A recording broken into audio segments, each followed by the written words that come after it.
Get dressed. You're going.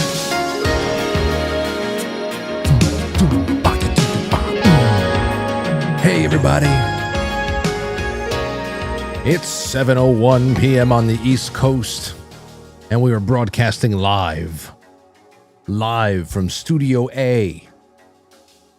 It's 2025, and it's one of the last days of winter 2025. Well, I guess it's still winter 2024, but you know, it's almost like with the Super Bowl. I always Super Bowl years always got me mixed up when I was a kid because you know the season starts late summer, and then the championship is the next February. So it's like what the year, whatever. Same thing over here. It's winter 2024 is about to end. Oh, anyhow, welcome to the show, everybody. It's going to be a good one tonight. I have a few things ready for you, and thankfully, it was not all based on being able to look through any major tangible parts of the JFK files, because it is 7:02 p.m. and there's still nothing out there. So whereas it's going to be a part of the show tonight, we're just going to be speaking in general terms about JFK and see if anything happens during the course of the show, of course. But in the second half, we're going to have a visit from Robert Phoenix, who, you know, on some nights I bring him on just to talk astrology and all that other stuff, which he's just so fascinating to listen to about that, and I love those talks. But he's also become one of my favorite people to talk to about just history and social commentary, and I'd like to talk about JFK, the war footing that we're on, not even necessarily around the world, because of course you have the Middle East, but there's also a lot more stuff going on here right now. And there's a little bit of a witchcraft hit I want to put out on the back end with him too. I think that'd be fun to mix it up. So he'll be showing up around 10 after 8, the second hour. In the first half over here, we have some other stuff to do. Some other things to do. I'm going to be doing tomorrow we have Jane Barlow on to talk about spring cleaning of the body, of course. Going to be talking about what you can do, what kind of medicines and what kind of cleanses you can source from your own garden this year, and what's a good way to start off the spring when you're cleaning out your house. Why don't you clean out some organs as well? Well, we'll get into that tomorrow. And then on Thursday night, we should have some fun lined up. And I'm going to be giving stuff away on Thursday night, and then we're going to have some fun on Friday night because Mike, who we have coming on? I'm sorry, my bad. Do I have my weeks all mixed up? I don't think so. No, Mike Baldwin is coming on Friday night. So we'll have comedian Mike Baldwin in on Friday night, and we'll do a little spring fever something on Thursday. I think Jeremy Ryan Slate is going to be stopping by in the second half for a quick top 10. I found this really awesome story about Caesar, because we're talking about, Ides of March and all that. I said, hey, listen, Jeremy, can you come on the show on Thursday night and do like a top 5 or top 10 favorite badass stories from the ancient world? He said, sure, let's do it. Because, Jeremy and his affinity for ancient Rome, so he'll be on then. Next week is going to be a boatload of fun, though. We got Jason Burmis coming on the 24th again. I have a really interesting concept for the March 25th show, Messages from Heaven. We'll talk about that. March 26th, it's Wednesday. Lauren Conlon will be coming on again to do all of the Utah updates, some really strange and unsettling news out of the cult state of Utah. So we'll talk about that. She's on vacation, or else we would have been able to do it this week, but she'll be back on with us on the 26th. On the 27th, I got Top Lobster and Dave of the Nephilim Death Squad. I was on their show not too long ago, had a really great time. And this time we're going to be doing a deep dive into Mount Olympus. Who were the gods of Mount Olympus? What are they? Were they all just imagination? Was it all just, something made up from the primitive minds of the ancients? Or is there something else? So that's going to be really a lot of fun time. That's a fun time there. And then March 28th, Jay Gulanello will be back. And then you think about it, I'm planning my birthday week. So we got a regenerative farmer coming on, a regenerative rancher, Eric, He's coming on April 3rd. That should be great. April 8th, Chrissy Mayer will be back in, and more is coming around the bend. Cultivate Elevate is coming back on, and we have a Saturday night special that's coming this way, and I'm just loving it. There's also something else, I guess, if it's going to be an announcement. It's one thing that you guys should know is that because this is Aurora's first year with T-Ball, there's probably going to be some nights where I'm going to have to start a little bit later. I won't cut into them. What I'll do is, in certain circumstances, perhaps I will pre-record the full 2 hours and then premiere it at 7 o'clock across the board.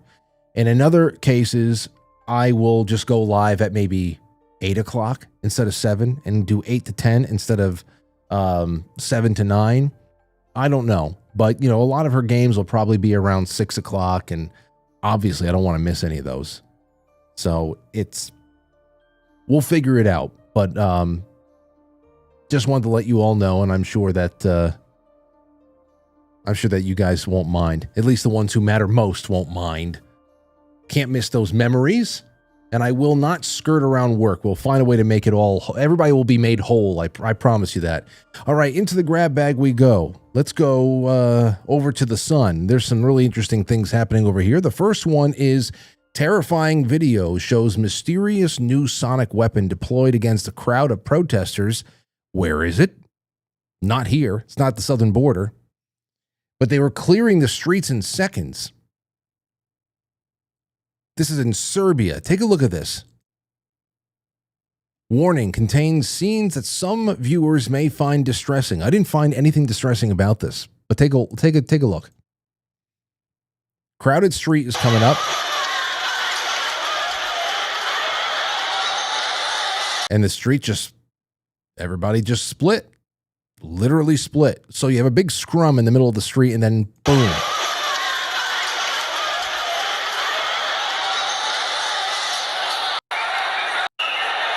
Like the Red Sea. Now, I don't know what was so disturbing about it. It's claimed that riot police deployed a mysterious weapon to dispel hundreds of thousands of demonstrators who had gathered in Belgrade to stage a massive protest against government corruption. Well, I guess the rest of the hundreds of thousands were spread throughout the city because, oh, okay. What's that? Thousands of, wow. Anyway, we'll see what happens. Now, the only thing distressing about this is that it reminds me that we have just as effective crowd control technology, active denial systems at our disposal. And if we just put that as some sort of an automated perimeter control at our southern border, we probably wouldn't even need troops down there. Probably wouldn't even need troops. It would be incredible. But that's just part of the rub, ain't it? So that's a little bit out of Serbia over there. Now, we also had a splashdown. The astronauts are back, ladies and gentlemen. I know many of you are very excited about that. And some of the rest of you aren't in any way, shape, or form interested. Hold on. The JFK documents just released. Okay, just got a text. Obviously, what are we going to do with 80,000 pages of stuff? There's nothing we're going to be able to do in real time right now. This is something that's going to be scanned and analyzed over the course of the next days, weeks, months. But maybe Robert Phoenix will have some time to read through some of it by the time he comes on in an hour from now, around 10 after 8, and we'll take a look at it together. Maybe we'll touch through, because I was monitoring the actual. Where the hell is it? Where is it? Wait, I had it up over here. Where the hell did it all go? It was a portal. Well, I had the Independent. They were updating people. Over there on the Independent, they were updating people by like the hour. And then I had the archives up. See, as the previous releases, 2023. Let me reload this. This is the National Archives to say that this is where it was going to be. Oh, yeah, there's a 2025 release. Let's click on it, shall we? March 18th, 2025 release. In accordance with President Donald Trump's directive on March 17th, 2025, All records previously withheld for classification that are part of the President John F. Kennedy assassination records collection are released. The National Archives has partnered with agencies across the federal government to comply with the President's directive in support of Executive Order 14176. As of March 18, 2025, the records are available to access either online. So, I mean, these are the batches here. These are the batches here. And again, like I said, they're all images. They're all scanned images. So it's not, you can't control F and search for certain terms. It's going to be, I'm sure that somebody's going to feed this entire thing to AI so that it can just be mapped out, transcribed via text, and then perhaps we can start some searches and some prompts there. Now, so this is just it's just beginning. And again, what is in here? We'll be able to talk about that with you. I want to take some calls in the first half. I also want to, it's just going to be an open-ended conversation with Robert Phoenix in the second half. But what is going to be in here? We've had 60 years for everything to be scrubbed. If there was ever anything of real great value that was collected, that would be able to blow up the entire government's position on this thing. When I say position, I mean their hand in the murder of President Kennedy. So we'll just have fun. I'm happy to be doing this with you guys and gals, though. That makes it just really exciting to me. There you have it. Okay, so we got that to take care of in just a little bit. What else we have over here? Fear at isolated Antarctica base as man is accused of attacking colleague. Really now? Take a look at this. Attacking a colleague and making threats. A member of a South African research team that is confined for more than a year in an isolated Antarctica base was put under psychological evaluation there after he allegedly assaulted and sexually harassed colleagues, government officials said. The problem at the Sanae 4 base were first reported, these problems were, by South Africa's Sunday Times newspaper, which said it had seen an email from a team member to authorities last month claiming the man had attacked the base leader and made threats. The email pleaded for help. They might as well be in the International Space Station at this point.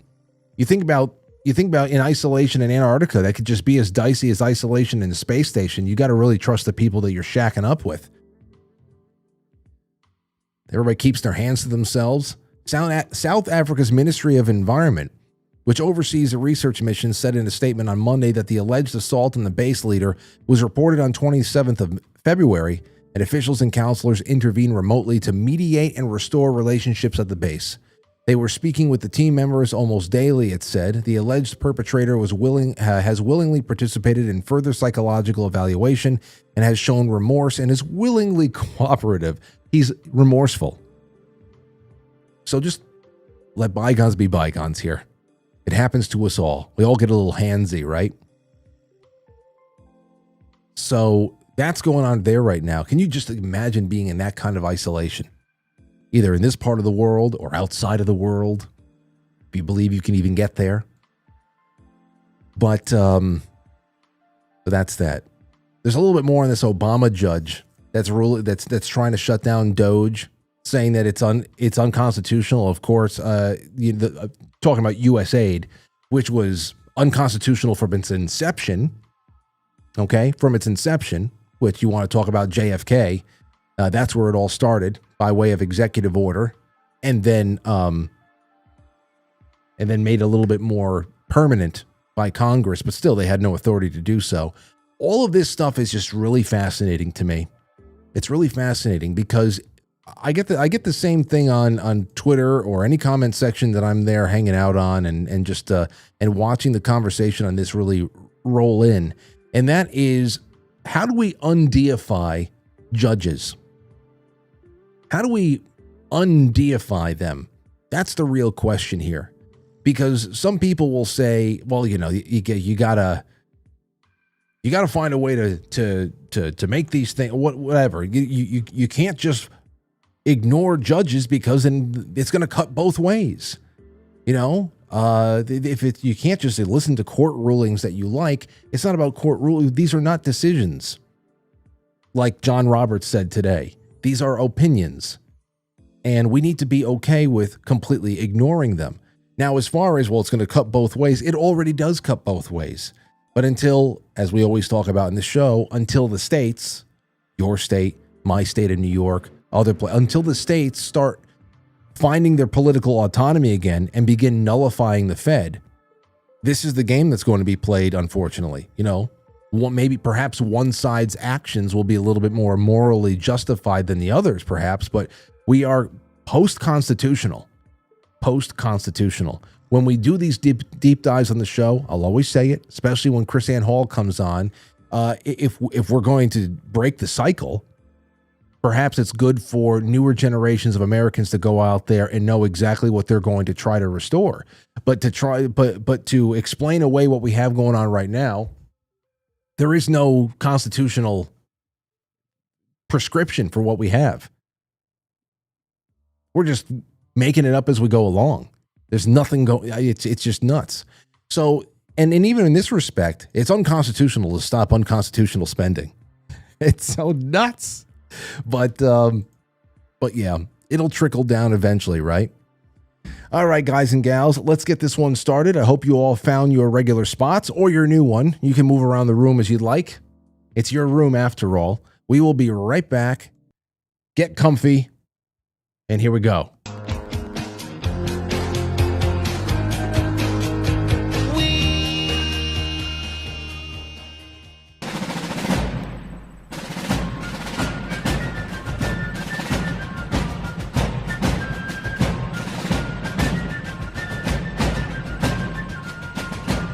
You let one ant stand up to us, then they all might stand up.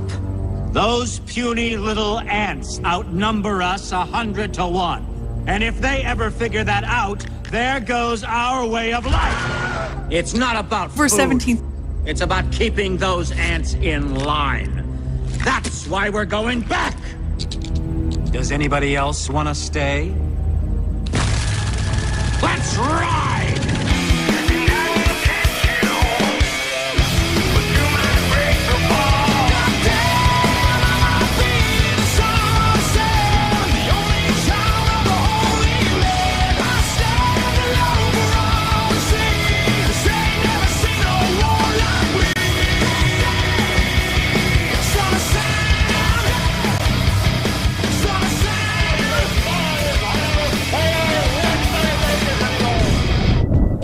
From Zero Hedge, let's define a good deal from a global perspective. Possible outcomes from the Trump-Putin call today. Where the hell are we at? There it is. Ukraine gives up occupied land. We were talking about that. Ukraine has the ability to rearm and be prepared for another attack in the future. Ideally, some sort of ability to have foreign troops, likely European, if any, on soil. Control over main power plant in Russia control, or some security that will remain operational and powered directly to Ukraine. So that means that Russia is going to be in control of a power plant that will in part be providing energy to Ukraine. Again, this is all speculation. There's almost zero chance that Putin agrees to anything like the above. Yeah, especially if it's European NATO troops right there on the soil. Because again, that's what I'm saying. The whole thing is that this is about buffer zones and being able to keep NATO away from Russia. A generations old promise that obviously was thrown out the door right off the bat. But doesn't matter what kind of land you are able to acquire from what has just been fought over. If there's nothing that is going to assure neutrality for the entire country, then what the hell are we talking about? So this was always going to be the most interesting part of the whole, wind down, and we'll see. We will see. Here's another thing I wanted to throw out, and then I want to start taking some calls in the first half. So I saw this, there was a sit down, I guess. What is it called? Verdict. Ted Cruz has a podcast now. So Elon Musk did a little bit of media. Apparently it's the Ted Cruz podcast. And Elon Musk says that they found so far there's likely more than 14 magic money computers in the federal government that send money out. Before doing that, they make money out of thin air. What are they, just the mini federal reserves? Take a listen to this. It's about 1 minute and 15 seconds long. There's actually longer clips about him talking about AI and the future of these Optimus robots rolling around. I'm keeping that on ice until we have Jason Burmis on, because I'm sure Jason will say a lot of shit about Musk that night. We'll talk about AI. We'll talk about this whole idea about landing a man on Mars by 2029 or 2031, whatever he said. So I'm saving all that for Jason Burmis night, which is just next week. But take a listen to this so far, because my oh my. One of the things you told me about is what you call insane. Magic money computers at the Treasury. So tell us about it, because I never heard of that until you brought that up. Okay, so you may think that that the government computers like all talk to each other, they synchronize, they add up what funds are going somewhere, and it's it's coherent. That there's and that the numbers, for example, that you're presented as a senator, are actually the real numbers. One would think. No, they're not. Yeah. Okay. I mean, they're not totally wrong, but they're probably off by 5% or 10% in some cases. So I call a magic money computer any computer which can just make money out of thin air. That's magic money. So how does that work? It just issues payments. And you said there's something like 11 of these computers at Treasury that are sending out trillions in payments? They're mostly at Treasury. Some are, but there's some at HHS, there's one or two at State, there's some at DOD. I think we found now 14 magic money computers. 14, okay. They just send money out of nothing. So, I mean, there wasn't that much more elaboration as to whether, Treasury and the Federal Reserve, obviously, there's two separate entities there, and one has a lot more leverage over the other, the Fed being the kingmaker at this point. But what the hell does that even mean? Now, there's a lot of comments in there. Here's one from Chris Martinson I thought was interesting. He said, "This is the biggest news of the century. Even if magic money is only 5 to 10%, this means the entire premise of money and banking are a fraud at the conceptual level." It is. Yeah, well, what we have right now as far as, currency is a fraud. If money is being spent without it coming from a message settled banking account, it means the entire system of banking is an overt fraud. This is explosive, truly. Maybe this explains why big money has been stampeding into gold and silver. That fits the fact pattern. You could say as much with the gold and silver, but I mean, there's other comments in here too.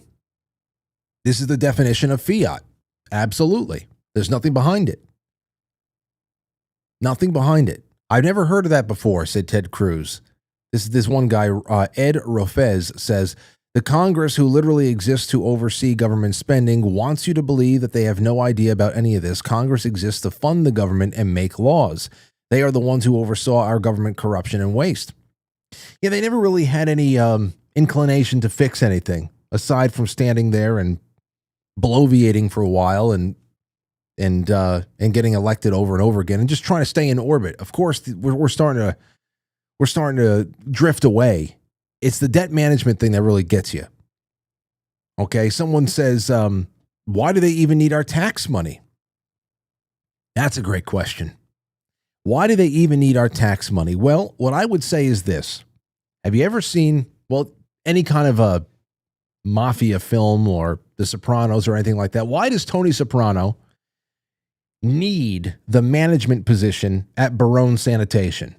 Why does Tony Soprano need that office and that management position at Barone Sanitation when he doesn't go into the office? He doesn't actually do anything there, whatever. He needs the W-2. Okay? That's it. Everybody knows you have a front, you have some kind of a job that you can make your real life in organized crime a little bit more well concealed. You can hide a little things. You can put some money in. You can put, stacks of cash into the bird feed and make things there. You watch what you spend, and you got the W-2 to put up a front. So there is a separate system, a shadow system of debt, a shadow system of income, of all of that stuff that exists. And think about this here, too. The deficit is partially because we have like $1 trillion deficit right now. It's that way partially because we have stupid people in office who can't balance a checkbook and spend money like a hormonal teenager who has swiped daddy's credit card. The other side of that is there's a Cloward Piven demolition plan as well going on here, and that adding debt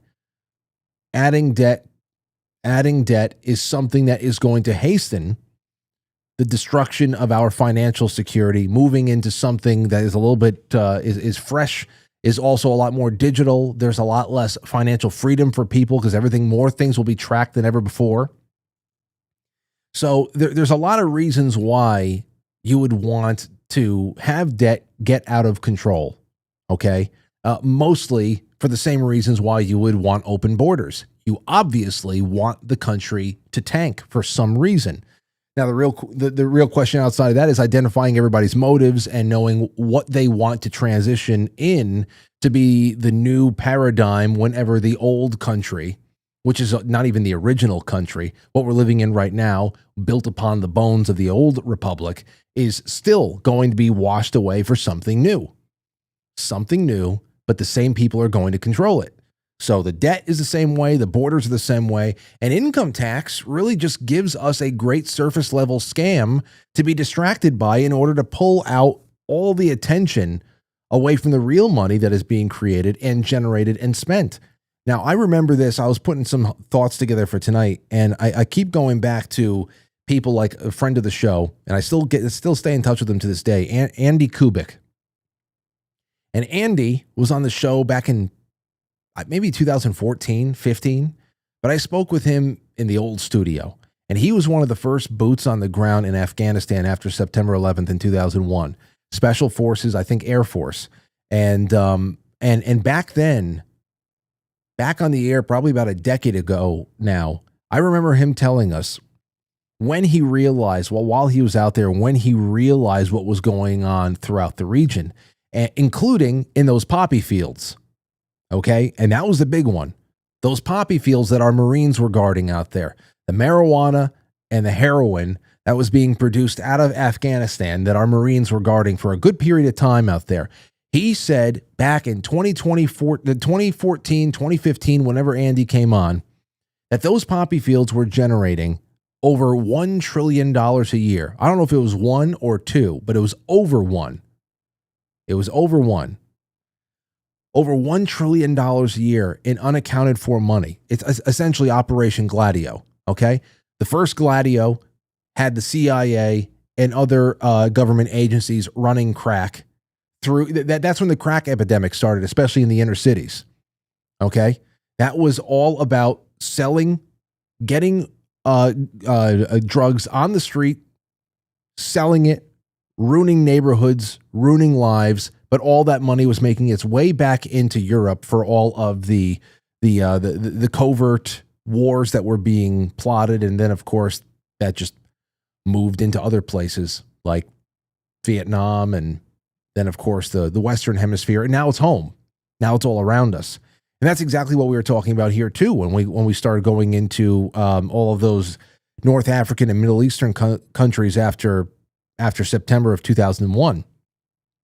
And when I keep going back to that too, because that's just an example, just for some reference, again, the federal deficit right now is just a little over $1 trillion. So you think about just one cash cow out of all the hundreds of billions of dollars that's given to defense spending in this country, to think about that $1 trillion plus a year cash cow that was coming out of Afghanistan alone, that was not part of the budget and that nobody wanted to acknowledge. And that thankfully we had a lot of people that came forward to acknowledge what was really going on out there. That's a lot of money. That's a lot of money. They actually didn't even need defense spending. They could have made it on their own. Okay, war is a very, very powerful source of profit for people. That's why they don't care that 500,000 Iraqi children died. They don't care. Madeleine Albright and the rest of them. They don't give a shit about human beings, whether they're old or young. They don't give a shit. These are demonic people. So when I think about that, I mean, there's just so much money being made off of us, off the books, that it's incredible when you consider what is on the books already.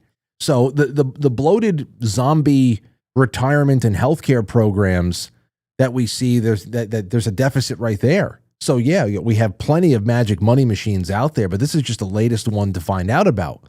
And I used to think that the debt was impossible to pay down without some sort of a jubilee or whatever. But when you think about the stealthy trillions of dollars that are just floating around us, floating around that which is known, we may actually be able to eradicate $35 trillion in less than a decade. We probably should actually get a jubilee. I'd like for a lot of us to get rebates and refunds for everything that's been stolen from us while they're selling, marijuana and heroin. But again, this is just proof that the debt, the debt, especially which is of course inflation, is a weapon, just like opening the border is a weapon. And then you have this. Chuck Schumer, who's on The View, and I can't believe he's actually sitting there in the grabbler pose. It's just incredible. It's just incredible that it's just nuts. Didn't want anybody to notice. But he went on to The View to talk about, because there's been a lot of stories and a lot of stories written from, one side or another about his involvement in this acquiescing for the spending bill and not shutting down the government. And he's going out there to show face and to show how forceful of a character he is in Congress still, and how he's, organizing. Don't worry, he's got a plan and all that stuff. And he wanted to redirect everybody's rage toward Donald Trump. And I just want you to listen to my Senator Dracula, evangelizing about tax cuts and just becoming sickened by the thought of people keeping what they earn, because apparently they didn't earn it. I guess the government did. But listen to this. I'm sort of the orchestra leader, and I have a lot of talent in that orchestra. So what I do is I show them off. We have some great spokespeople, people like Chris Murphy and Brian Schatz. Right. We have, Democrats are learning to do the digital social media much better than we did before. What are you talking about? First of all, Barack Obama was the first guy to be elected through social media campaigning. Okay, 2008 was the first election that was really social media driven, where the media, the legacy media, really started losing its grip on people. Okay. And for this guy to be saying now, nearly 20 years later, Democrat, we're getting better at digital. He sounds like such a fucking dinosaur, number one. Such a dinosaur. But it just sounds so ridiculous. We're getting better. No. Just based on the way that you articulated this, you're getting worse. You sound so out of touch. I put Cory Booker and Tina Smith in charge. Yeah, great. Cory Booker with his Jaws mouth, shark teeth. And then we have Bernie going out to Republican areas and doing rallies and rallying. So Bernie, a 95-year-old drooling Marxist, okay, who actually is the only one that has some. He actually has some organic draw, but of course that was over the course of two completely shafted campaign seasons. I don't. It's a lot less now. But he continues. So we have a load of talent in our caucus, and I'll tell you one thing: we are totally united in one thing. Many things, but one thing above all: we are united in going after Trump. And showing the American people that he is making the middle class pay for the tax cuts on the rich. Right. Today, we're doing it on Medicaid. We're going to do it very soon on the tariffs. He wants to put these tariffs in. It's going to raise you. Does the tax cuts on the rich raise the taxes for the middle class? You start thinking about the things that they're saying. Now he's going to go into tariffs and a few other things and just, put it all together. Folks, the average family, $22,000 a year for these tariffs. Why is he doing that? Something so stupid. Why? He wants to use that money for tax cuts for the billionaires. The Republican Party is a different kettle of fish than it used to be. And that's why we're fighting them so hard. He wants to use tariffs as tax. No. You want to be able to use tariffs to alleviate tax burden for citizens, and to try to take away some of our this unconstitutional mandate to put this bloated government. 95% of it plus is completely illegitimate, and we're carrying it on our backs. This thing was supposed to be the government.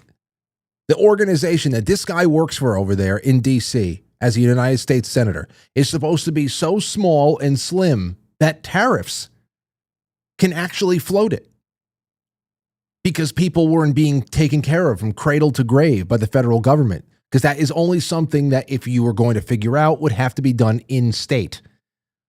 So that if your big, gigantic, centralized view of the, your vision for the world, vision for the country ever fell apart, at least you're just crashing a local economy, not the whole damn thing. There's a number of very practical reasons why we were set up in the system that we had.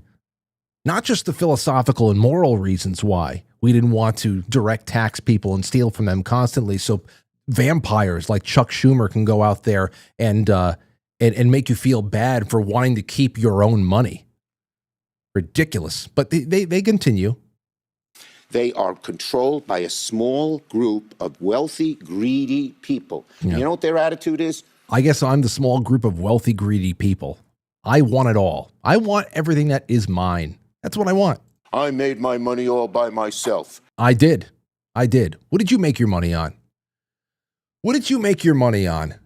You and your colleagues, what did you make your money on? Because there's a lot of people who track the money that is generated by congressmen and congresswomen through their insider trading. And it is exceptional, their success rate. They have an incredible success rate. They seem to know when every big boom and bust is coming. How dare your government take my money from me? I don't want to pay taxes. Or I built my company with my bare hands. Yes. How dare your government tell me how I should treat my customers, my the land and water that I own. What the hell's that music? Or my employees. They hate government. Government's a barrier to people, a barrier to stop them from doing things. They want to destroy it. We are not letting them do it. What does that mean right there? Government is a barrier to stop people from doing things. They want to... And we're united. Wait. See, I mean, they say really, really very telling things there. I'm sort of, I'm sort of the orchestra leader. All right, I can't go ahead anymore. Anyway, government is a barrier to stop them from doing things. Yeah. We want to destroy the barrier that stops us from doing things. Like, buying and owning a home, truly owning a home. Approximately 65.5 million people in this country, working age Americans, pay federal income taxes. I was looking that up. That's what I remembered. I wrote a couple other things down here. About 120 million working age Americans don't pay federal income taxes as of 2025. That doesn't mean that they don't pay payroll taxes like Social Security or Medicare or anything like that, but income taxes. And we've done this over the years too, just to show how much is generated and how little it takes for you to be considered top 10% of the country. For you to crack the top 10% of earners in this country, you have to make about $150,000 to $178,000 annually, and $191,000 if you're a household, which is really not a lot. It's really not a lot. You're on the upper border of considered middle class. Top 10% of people in this country pay anywhere between 75 and as recently as 2022, 76% of all the income tax revenue that's taken in was from the top 10%. 76%. The share of income taxes paid by the top 1% is over 40% of income taxes taken in from the top 1%. This is why they want people hating the rich. This is why they continue to roll these narratives out there. Just think about Chuck Schumer and the women that he's flanked by on this. Can you imagine having a fraction of the wealth on that stage alone? And they want everybody irrationally hating people who do better than themselves, because then you can justify the way that the top 10% are being feasted upon.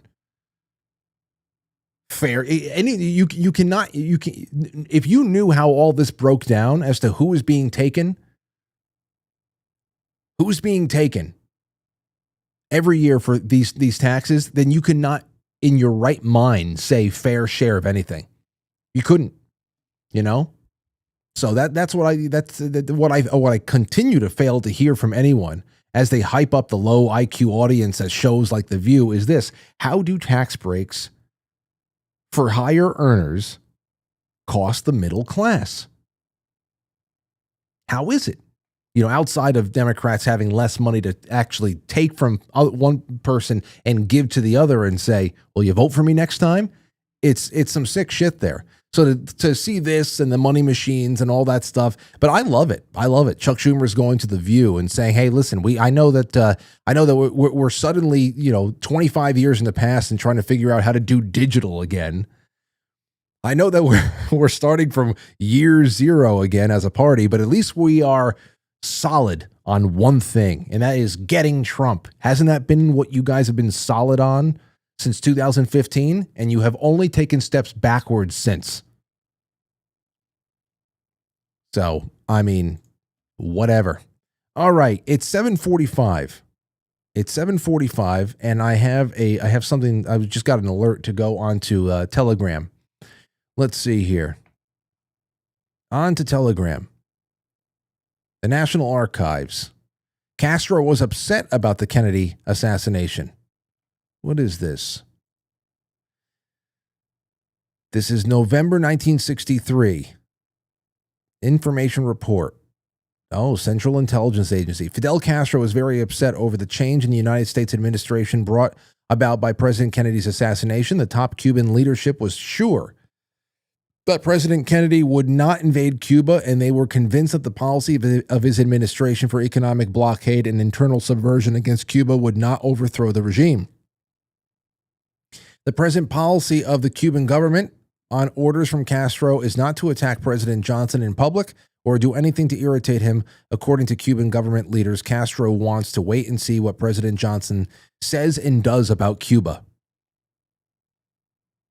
That's not, there are things that you understand and just assume over years of studying this, and people who are on the inside that wrote books and have analyzed these administrations and world events at the time.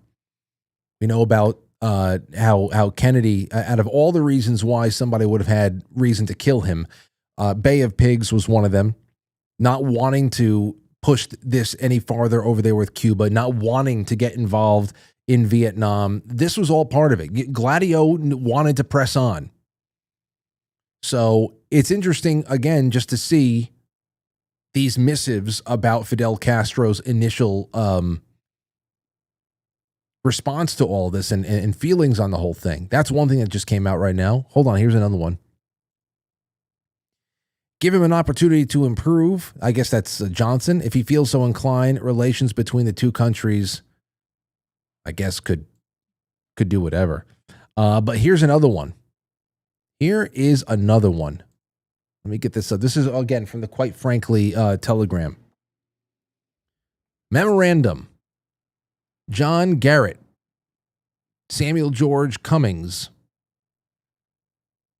Ramparts of June 1967, Volume 7, Number 12, pages 28 to 29, contains the following passages about subjects. The day after the assassination, Gary Underhill left Washington in a hurry. Late in the evening, he showed up at the home of friends in New Jersey. He was very agitated. A small clique within the CIA was responsible for the assassination, he confided, and he was afraid for his life and probably would have to leave the country. Less than 6 months later, Underhill was found shot to death in his Washington apartment. The coroner ruled it a suicide. Get the hell out of here. There's going to be some more on this thing here. Jay Garrett Underhill had been an intelligence agent during World War II and was a recognized authority on limited warfare and small arms. A researcher and writer on military affairs, he was on a first-name basis with many of the top brass in the Pentagon. He was also on intimate terms with a number of high-ranking CIA officials. He was one of the agency's unpeople who performed special assignments. At one time, he had been a friend of Samuel Cummings of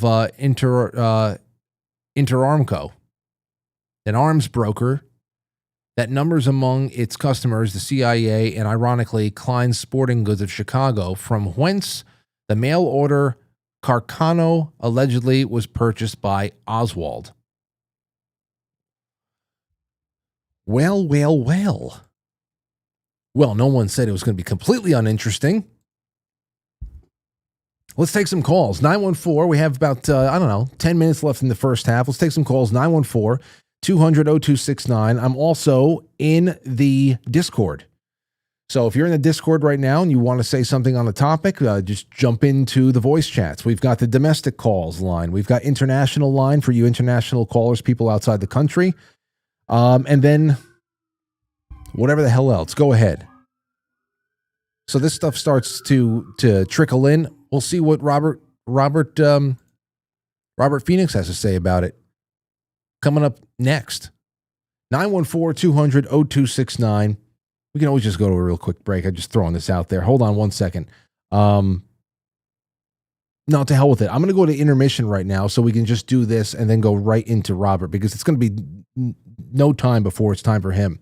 Be right back, ladies and gentlemen. Get your calls ready.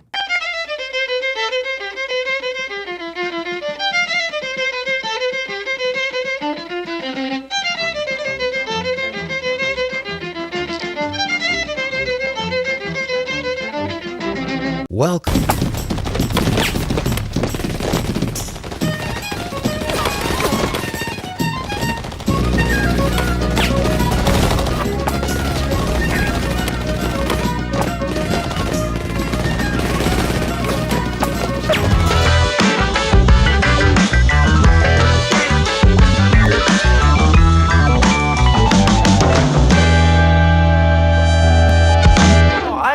Evil, I just misunderstood.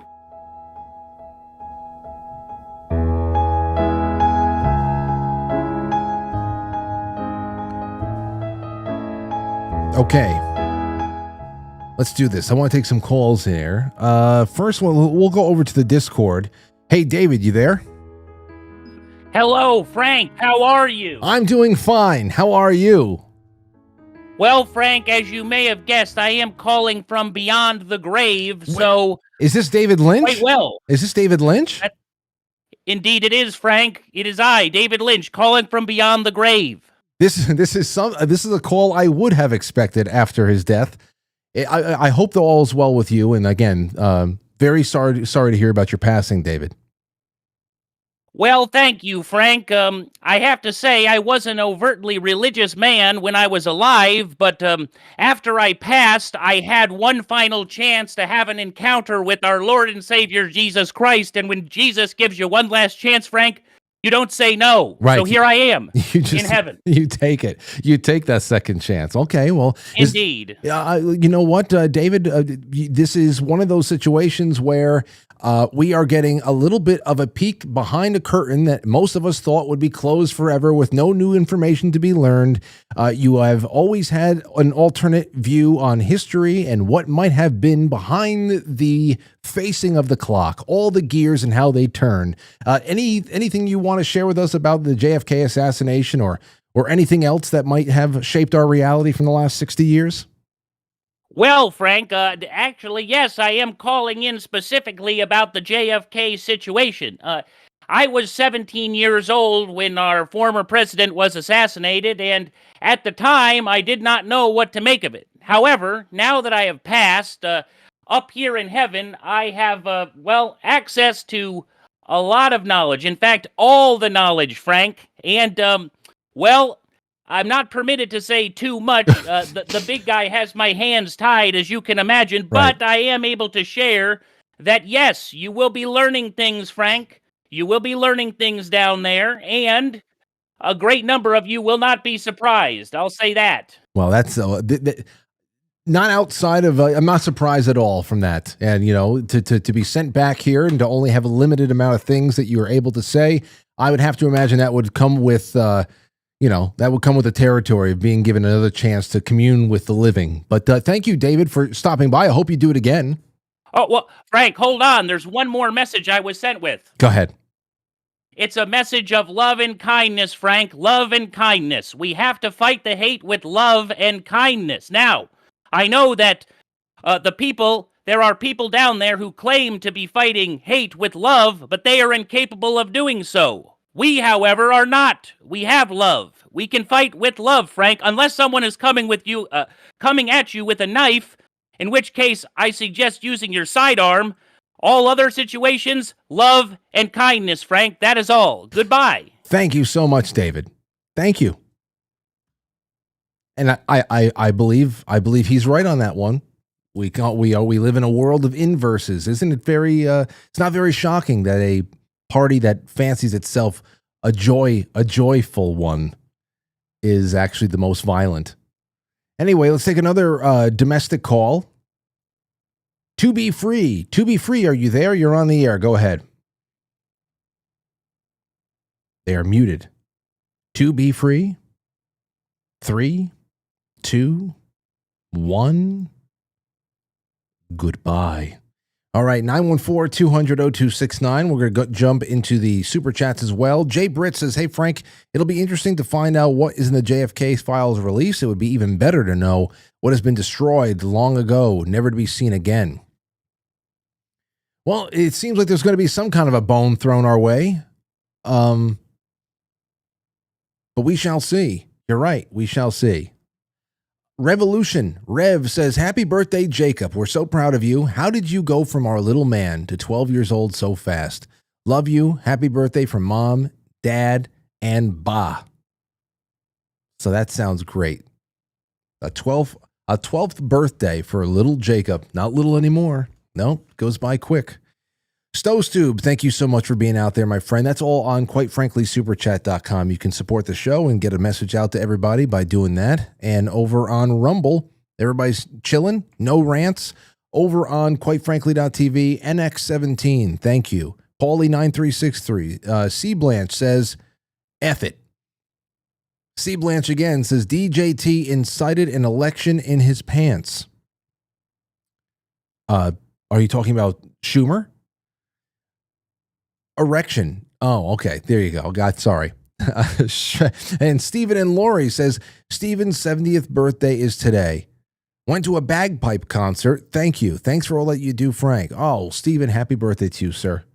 Happy birthday to you. And thank you for both you guys hanging out, and all the best to the bagpipers. All right. Well, we have Robert Phoenix is going to be on with us in a little bit. I want to leave these calls open, and also, of course, the Discord. There's a lot of things we can get to, especially this from a cultural standpoint, because we have this little moment that's happening right now with these witches, and I want to keep that in the kind of under the entire umbrella of tonight's discussions. We'll do that in just a second. Hold on a second. 567, go ahead. Hey, Frank. Hey, who's this? This is awesome. This is Joe out of Toledo. Joe, I've been watching you for a long time. I'm not sure what was the topic you were asking? Oh, it's whatever the hell you want to talk about. But we were discussing a little bit of the JFK. There's a little bit of the money machines before and anything else, but you know how it is. You're a longtime viewer. Yeah. I've been. I just tuned in tonight though. I was busy. There was one thing though. Did you ever see a video? It was years back of a lady claiming to be Elon Musk's nanny. Why do I? I don't. Maybe. I don't know. I've seen so many things. Let me try to. Let me refresh your memory a little bit. There was a video of like an old lady. She had kind of an accent. Yeah. I guess it was like maybe like South African. It would make sense. There was like an older lady claiming that she was a nanny for the Musk family. And in the video, she's explaining how like she's kind of like, it seems almost like she's a little out of it herself. But in the video, she's explaining that the Musk family was like apparently part of this cult or this group. I've heard shit like that. I've read a lot of stuff like that. So she was saying that Elon was like special. In what way? Apparently something about like they did a ritual to have his birth. Like a certain type of ritual was done so that he could be birthed. And then and this is another thing where that's why Elon has as many kids as he can, because he's actually doing them in rituals where he's trying to birth a specific child. Anyway, but the rest of the video, you know what's funny? Hold on. You know what's funny about that, Joe? If there was some kind of a ritual aspect to Elon's lineage and everything else like that, it would go very, very eerily in hand with what we have learned about Jack Parsons over the years. And of course, there's the rocket program aspect to that, SpaceX, NASA, and Jack Parsons. And what was it? The OTO, or I forget what it was, but they were very very interested in what was it called? Incarnating the moon child. And some of the old theories was that around the time that these experiments and these occult rituals were supposedly being done in the desert somewhere, that Hillary Clinton was born around the same time. Could she have been the moon child? It's just regardless of what you read and where, it's because I've seen similar things, but not necessarily to this degree. It is a little interesting that we have all of these very famous rocket men who have occult theories that have built up around their origin. Yeah, that is. I've never made that connection myself. That is crazy. But the last part of the video is what she's explaining is that she says that Elon isn't the Antichrist, but he is the bringer of the mark. In this video, you can tell the video was made with like a lower. It was older. It's like at least 8, 9, 10-year-old video with like a lower quality camera and whatnot. And I forget when I seen the video, but she said that he's going to be the bringer of the mark, and then somebody noted like, well, that's why he changed Twitter into an X. It's not an X, it's a mark. Okay, I found it. Let me see here. Now she said, wait. She said she's 57. I don't. Oh, hold on. I think I might have found it. What I'm going to do is I'm going to bookmark this, and maybe I'll put it into my notes for when Jason Burmis comes on. I don't know how deep into the esoteric Jason Burmis goes, but he's a very, very big critic of Elon Musk, and I'm sure that night that he's on, I think he's coming on the 24th. I'm sure that's going to be. I'll find a way to bring it up, and if it's not appropriate to bring it up with him at that point, maybe I'll bring it up afterwards when we're taking calls, and I'll just tell people what I found. But thanks for the call, Joe. Oh, well, thank you for the time. I love the show, and you're awesome, Frank. Well, thank you, sir, and all the best to the family. I can hear them milling around. It's a wonderful sound. Oh yeah, they're chasing me around. All right, gotta go. All right, take it easy. Be well. Let's see here, Neil. What's going on, Neil? Oh shit! Hold on, real quick. Huh? Hey, Frank, how you doing, man? I'm doing well. It's good to hear from you. Yeah, you too. I was going to say two things. It's crazy that Hunter's got this Secret Service when this guy's got a gun, don't he? What's he need Secret Service for? Anyway? He's strapped. I know. Who knows? He's strapped. He's in league with Chinese spy chiefs. He should be able to supplement that some other way. I'm pretty sure he's good. Yeah. Yeah. And then the other thing, I listened to your show Friday. I was listening to it yesterday while I was working, and you were talking about, I can't remember how you worded it or whatever, but it was more on like immigration or the immigrants taking jobs. And you know, I'm getting real tired of hearing that they're doing the jobs that we don't want to do. When I'm sitting here 13 and a half hours later, I'm up on a lift through a ceiling doing insulation, standing on the guardrails because it doesn't go high enough, risking my life for this shit. And these guys are saying, oh, they do all the jobs you don't want to do. I'm sitting here doing them. I don't know who the fuck. The only problem is you guys are dropping the price. I'm trying to do the fucking work. Exactly. Did you know that you're doing slave labor that nobody else wants? It's crazy. It's crazy. And it's just disrespectful, dude. I'm sitting here. I've done this for 15 years, dude, just trying to work my ass off. And I'm just watching the prices lower as I'm doing it. Like, it just blows my mind to hear people say, oh, you don't want to do it. Let them do it. Why can't they be here? Motherfucker, I'm doing it. Yeah. And then what do you do? You know? And then what do you do?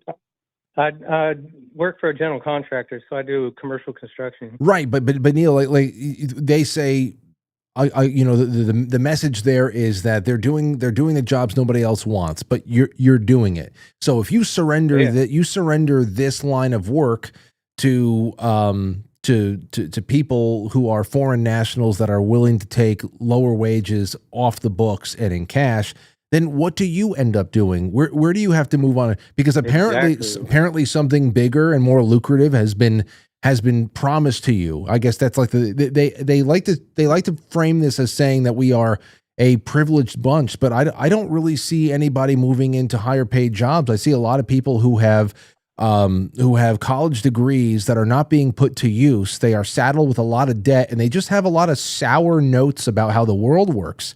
Instead of 100%. So it doesn't make any sense, and there's a lot of just. And I didn't get shit handed to me. I'm sitting here.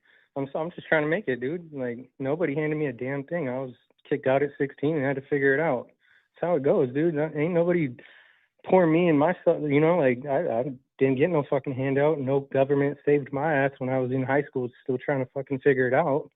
It's how it goes, dude. I don't know. You got the wrong luck of the draw, and you didn't end up in America. It's not my fucking fault. All I know is I was born here, and I got a job, and I should be able to fucking live here.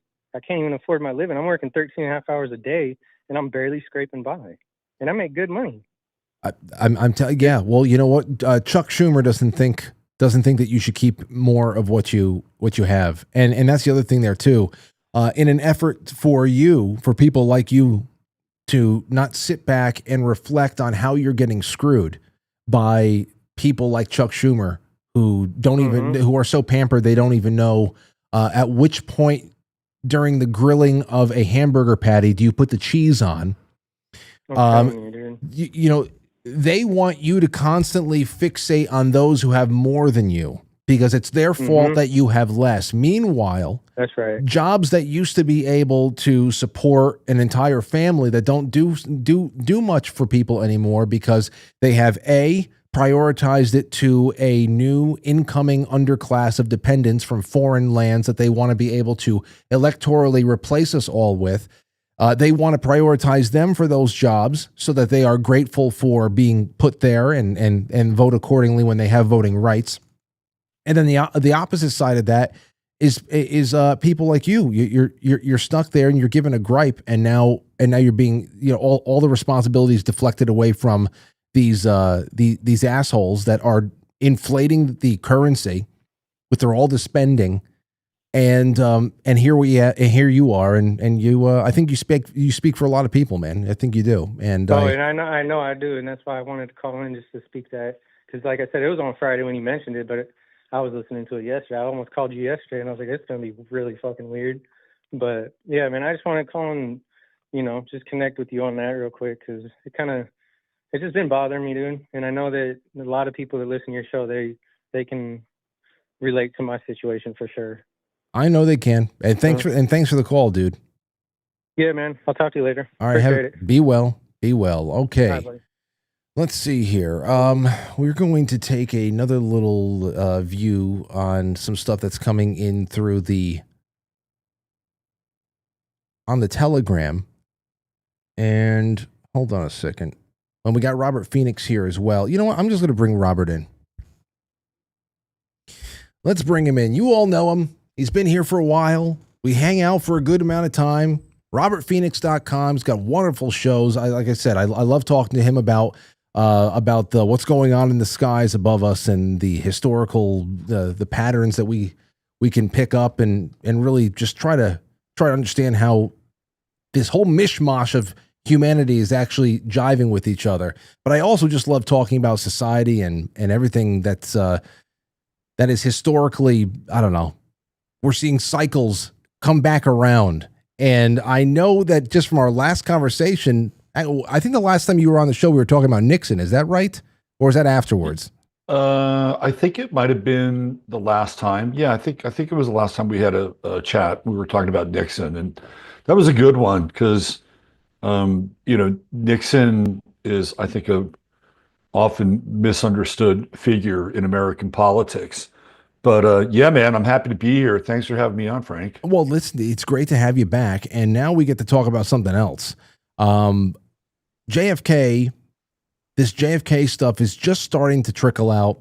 It was posted around 7 p.m. So obviously, what are we going to do with 80,000 pages in 45 minutes? But there's already a couple of really interesting tidbits that are making the rounds. Have you seen anything yet of your own? No, basically, I went to the gym and then started to prep a little bit. I haven't dug in because that's going to be like a massive dig. So what are you seeing surface? Well, I mean, here's the first one. There's a little bit on Castro. I thought this was interesting. A telegram that popped up from right after the assassination that I guess some CIA missive about how Fidel Castro was very upset over the change in administration because of the assassination, because Kennedy didn't have any real desire to go in there and screw things up in Cuba, nor did he want to get involved in Vietnam. So that wasn't very surprising. There is another one that's starting to get around right now that screams coup, of course.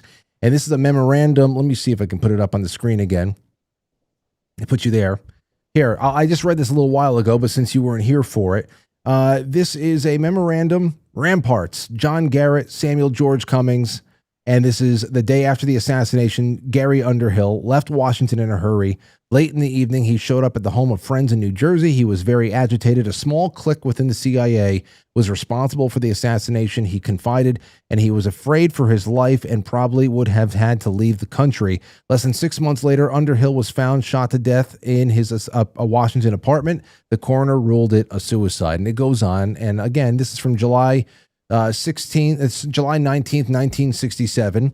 And there's going to be more, obviously. But I just wanted to bring you on to talk about this in general. How do you see, what do you expect from revelations of these long-demanded files of JFK as opposed to other chapters in history, American history that you've studied? Well, I think that the most damning evidence, without digging through everything, is probably going to be people that aren't alive. Right. So like Lyndon Baines Johnson will probably come right to the surface, and he should, because, he's kind of up to his neck in the involvement in the JFK assassination. And then you'll probably see some information come out about H.L. Hunt, who is a very interesting character, was very anti-JFK. In fact, I believe he owned a newspaper in Dallas, and he took out an entire one-page ad against JFK when he was running for president. He basically said that if a Roman Catholic becomes president of the United States, it will be an abomination and the religious downfall of the country. So he was very, very anti-JFK. And H.L. Hunt actually owned the a building that housed Abraham Zapruder's dress manufacturing business, which is kind of an interesting connection. And then David Byrd, who's another oil tycoon, who's one of Hunt's buddies, he owned the Texas School Book Depository building. And Byrd was also a major investor in the military-industrial complex, and of course made money off the Vietnam War. So there's all these interesting, weird, like Texas characters that are kind of in the backdrop of JFK. And one of the things that JFK was trying to do before he got knocked off, and I do believe he got knocked off, was he was trying to set up LBJ to kind of take this corruption falls. There are a couple of news stories. One comes out just before the assassination, and I believe it's either Look or Life magazine. Those were the two big ones, Look, Life, and Time. And there was a front page story about LBJ and Billy Joe Estes and the Texas Mafia, right? So the Kennedys were positioning LBJ to be slandered in the press because they didn't want him there. It was a shotgun wedding. They forced LBJ to be a part of, they hated each other. JFK and LBJ completely hated each other.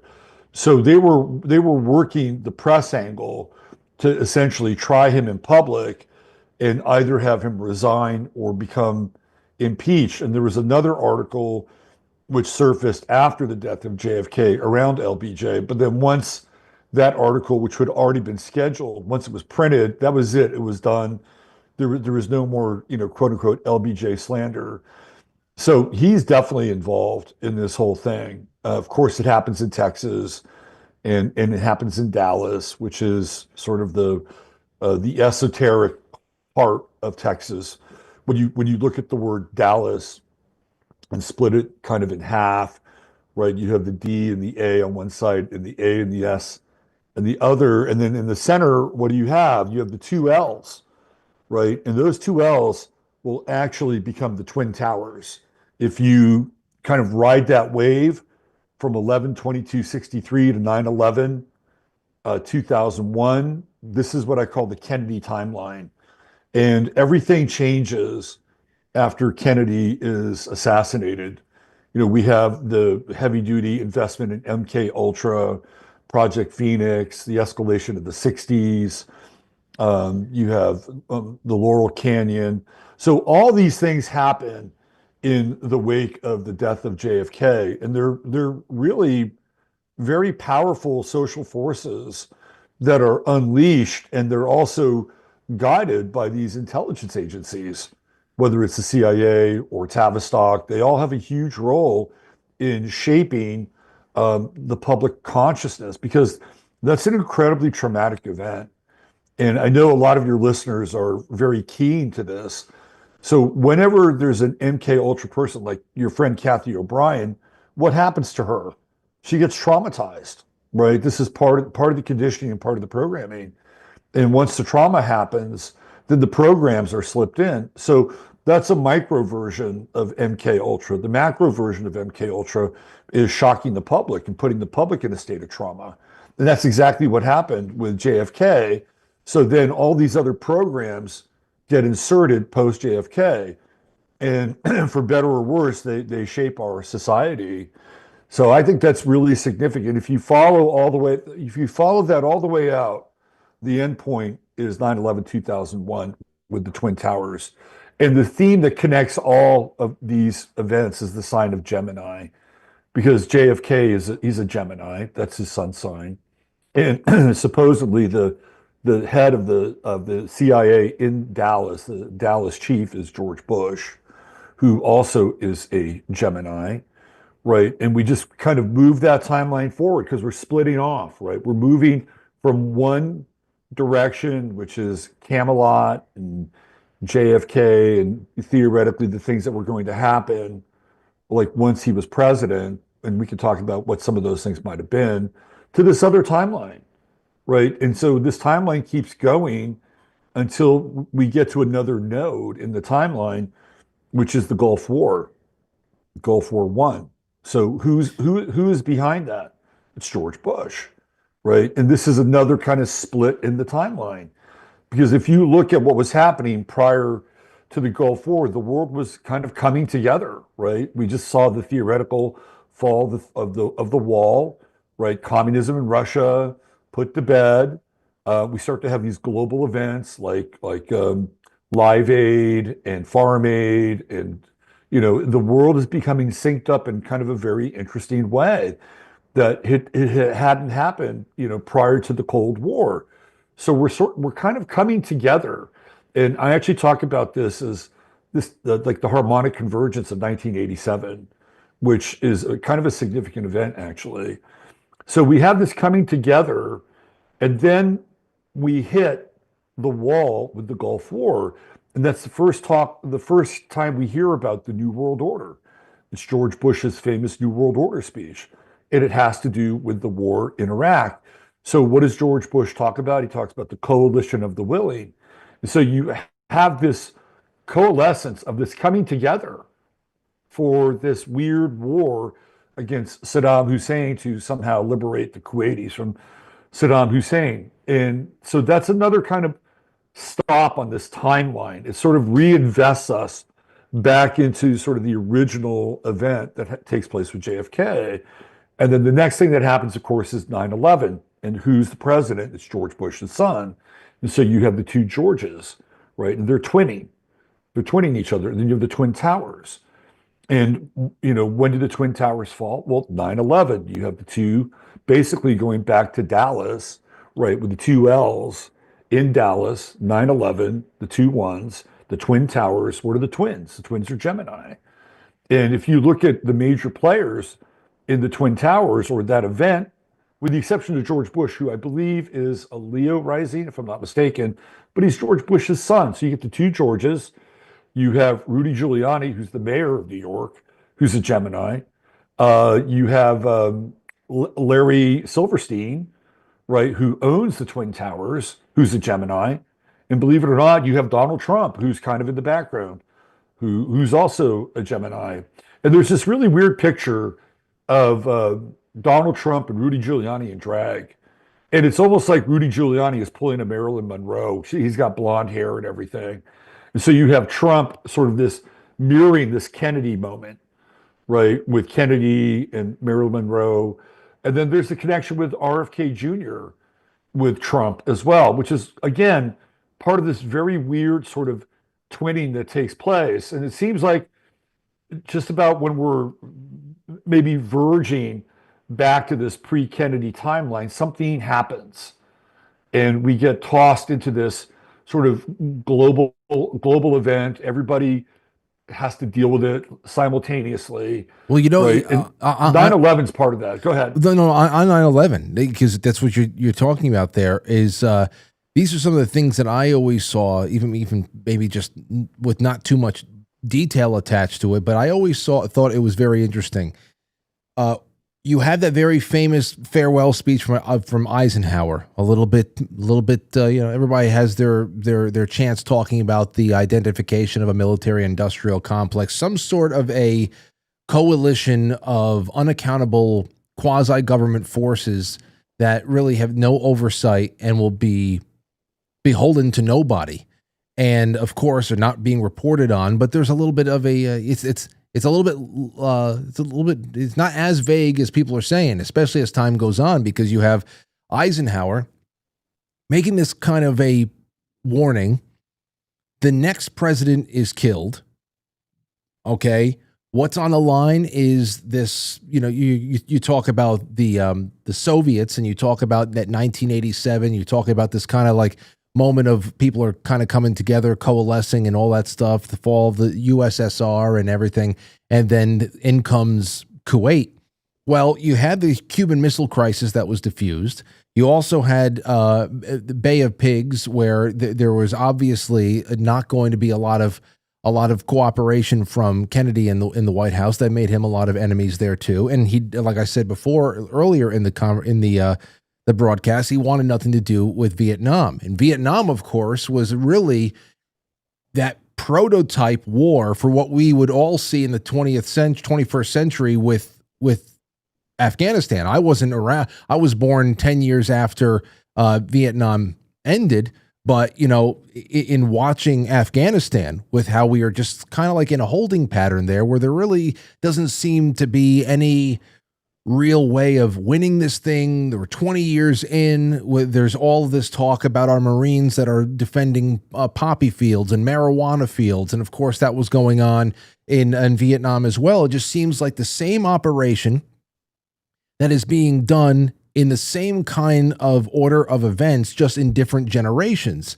And you have this with Kennedy going on over there, and then of course the wars pop off, and then just maybe 2 or so generations later, as you were saying, we are coming out of the Cold War and right into Kuwait, and then finally the Twin Towers come down, and here comes this a longer than Vietnam length war.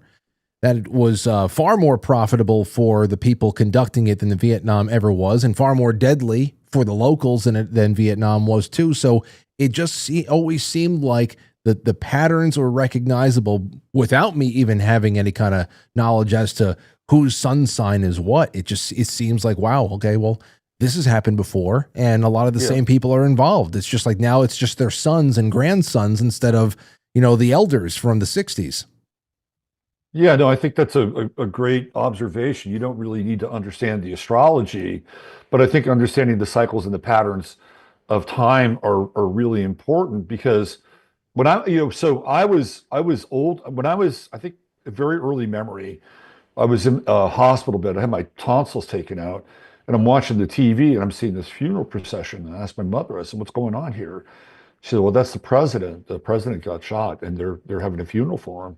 So that was my real first memory of JFK, was actually watching him get buried. And I watched the Vietnam War on TV as a kid, which you wouldn't see at all during the time that Afghanistan was being plundered. God forbid they wanted to bring reporters over there. The Vietnam War was on TV every night. So the other thing that's really interesting about JFK is some people know about this, a lot of people don't. He was having an affair. Hey, how about that? That's a surprise. He was having an affair with this woman named Mary Pinchot Meyer, who was the wife of Cord Meyer, who was the head of the CIA at that time. Now, the rumor has it that Mary Pinchot Meyer was also friends with Timothy Leary, who was working with the CIA at that time, which he was. They were doing experiments in LSD. And the rumor has it is that Mary Pinchot Meyer was getting pure grade pharmaceutical LSD from Timothy Leary and was dosing JFK, right? That they were lovers and they were doing this, but apparently she wasn't the only one. There was a group of women who were having affairs with senators and congressmen, and they were doing the same thing. So what was going on with Kennedy's consciousness at the time? I think that's really the biggest question that we have to ask. How does this guy go from being this kind of hardcore insider, raised by an Irish mob boss father who makes deals, by the way, to get him elected. And he's very self-interested. He's got his brother as Attorney General, which you probably won't ever see again. He goes from being that, and all of a sudden, there seems to be this shift that's taking place in his consciousness and his awareness, and he wants to get out of Vietnam. Now, I've heard that he wanted to do the UFO disclosure thing. I can't confirm or deny that, but that was that's part of the sort of the urban legend that exists around this. And there were other things that was happening with Kennedy at that time. So he's going through this kind of real metamorphosis in terms of his consciousness. And then this event happens. Not long after that, Mary Pinchot Meyer winds up dead, right? She gets Marilyn Monroe'd. So this is another kind of side story of Kennedy, which is really, really interesting. And another tidbit here that some people don't know about, and you can read this, by the way, in Behold a Pale Horse by Bill Cooper. And there's a guy by the name of Jonathan May, and he basically, I think he's in a prison somewhere in Indiana or Ohio, and he's kind of writing this story. So you could take it at whatever level you want to take it at. But according to Jonathan May, he was working with Kennedy and the Hunt brothers and John Connolly at that time. Now, the Hunt brothers would later go on to do this silver run in the 70s and the 80s, and they'd get busted for it, right? Now, they're connected to H.L. Hunt, who is also connected, obviously, to the Kennedy assassination. So what they were working on was they were working on another currency. Now, Kennedy drops the silver standard, and they start to, make the quarters with 90% quarter or silver and the other 5%, 10% nickel or whatever, right? So he starts that, but there's a reason why he does that. And it's because Texas has its own Federal Reserve, right? Has its own Federal Reserve Bank. So the idea was that they could essentially mint a new coin through the Federal Reserve. John Connally at that time was the governor of Texas. Later on, he would become part of the Nixon administration. So John Connally, the Hunt brothers, this guy Jonathan May says he's involved in this. And this is another thing that Kennedy was theoretically doing, which was getting us out of the Federal Reserve and starting a whole new kind of silver standard that would be basically managed out of the state of Texas.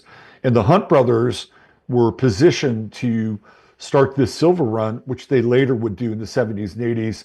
And they would get busted for it because they were trying to corner the silver market. But this was already well in play in the 1960s. So there's a lot of things happening with Kennedy, which are all part of this kind of assassination moment. Also, he and David Ben-Gurion did not get along at all. And he was not into Israel developing nuclear power, nuclear weapons. I think, was it the planet Ashkelon or something like that? Right. So they were going back and forth, and they did not like each other. And there were these deals that were made with Kennedy's old man when he got involved with the election, and he made it with the Italian mafia and essentially Israel and the Jewish mafia. One of them was that he would leave the mob alone, which they didn't do. So he pissed off another group, right? Bobby was going after the mob after he was elected. Prior to that, Bobby was going after the mob, but he didn't stop. Now he was attorney general, and he really dug his teeth into the mob. And JFK was clearly anti-nuclear development for Israel. So they're kind of going back on this deal that old man Kennedy had made to get him elected. So he managed to piss off the Italian mob, the Jewish mob, the state of Israel, right? He had Lyndon Johnson was pissed at him because Johnson knew that he wanted him out. He knew about these stories. He knew about sort of the smears that are going on. H.L. Hunt thought he was a communist and a Roman Catholic and an abomination. Talk about having like this sort of league of enemies against you. He had them all, including the CIA, which you brought up. So, I mean, there was very little chance that JFK was going to make it through 11/22/63. Or even much less beyond that. He pissed off too many people. Not only that, I've heard them. I've heard even bigger, other layers added to that. When I watched documentaries, very famous documentaries on the internet, like what's his name, Francis Connolly? I forget his name. That might be his name. The guy who put together JFK to 9/11. Everything is a rich man's trick. You've seen that before. Yeah, I've seen part of it. Yeah, there's aspects of it that I question a lot with but other than that, when it comes to the breakdown of the actual assassination in Dallas, it seemed that there was actually about 7 shooters set up there, and some of them were actually Cuban marksmen because they wanted to bring in some kind of a Cuban element there, so there was a narrative that could be spun. You have all this stuff going on, so. And that's one of the crazy things about this is that there are so many. I mean, we think about what happened in Butler, Pennsylvania in July with Trump, and there are so many open-ended questions that I guess many of those questions are rhetorical. We just kind of know how these things work and how the Red Sea is not going to part for one 19-year-old who has zero social media imprint whatsoever, so that he can have the only shot at him and the reason why he was able to do that is because the CIA wasn't able to handle a sloped roof that was 300 yards away or whatever the hell it was. I mean, these are rhetorical questions to us at this point. We know what's going on, but with JFK, it's it's incredible how many layers to this there are and how many angles people come at it. Some people come at it only from the UFO angle. There's the LSD angle. There's the consciousness angle. There's Cuba. There's Vietnam. There's Israel. There's, all of... it's all over the place. It's all of the above. This is like the golden corral of conspiracies. It's nuts. There's something there for everybody. But again, to the point, in looking at that timeline, that progression of events starting from Eisenhower, and even when it comes to Eisenhower's warning about the military-industrial complex, there's an old UFO story about Eisenhower being his attention being called to Area 51 or some. Yep, I know it well. You're talking when he shows up in Colorado with the Second Army. Yep. I always really loved that situation where it was still so early on in the lifespan of the national security state that he asked for all the information that they had on secret technology, secret space programs, UFOs, whatever the hell it was, and he was being, apparently, according to the legends, he was being blockaded on these requests. So he showed up in Colorado with the Second Army behind him. And that's when he realized, when he found over there, is that, this is going to be a problem. This is going to be a real problem. And whatever the hell it was, that's just what the legend goes. But then, of course, there's his farewell address, and then you have Kennedy that's gone. Johnson, of course, comes in and has his little turn as president, and then the next guy is Nixon. So you see, like the first two legitimate presidencies after the military-industrial complex warning are assassinated in two different ways. Nixon, it wasn't lethal, but he was still taken out. That's why I was always wondering if he and Eisenhower ever had any real conversations together about what he learned about the bureaucracy and all that. It was very interesting because ever since then, I mean, they tried to do it too. They tried to take out Reagan, almost did. And who's there? Some people would say they did. If you're into the whole cloning thing, some people would think that actually happened. But whether or not that's true or not, Reagan is not the same after that assassination. And it only happens, like 2.5 months after he's inaugurated? I think it's in March, and he's inaugurated in January. So it's very early on. And of course, who's his vice president? It's George Bush, right? And we have the connection with the Bush family and the Hinckley family, who knows the Bush family. Do you know the story about Eisenhower and sort of the missing day and supposedly he went to the dentist? Do you know the story? No. Okay. So there's a story, whether it's an urban legend or it's true or not, but there are people that are involved in the story that are historical figures. So supposedly Eisenhower is actually summoned to Dulce, right, in New Mexico. He's summoned to New Mexico because they have had contact with the so-called Greys, right? And there's a date on the Eisenhower calendar where he's supposed to go to the dentist. And for all intents and purposes, he doesn't really go to the dentist. It just shows up on his calendar. But what he winds up doing is he winds up going to New Mexico. And there are two people, historical figures that he brings with him. One of them is this guy named Gerald Light, who he was kind of a mystic, kind of a medium person. And the other was, I think, a Catholic priest. So the three of them go to New Mexico and they have this supposed meeting with the gray aliens. And the first thing that they see, like the Greys are there, everything, right? The first thing that they see is that the Greys are able to holographically bring Christ on the cross into the room.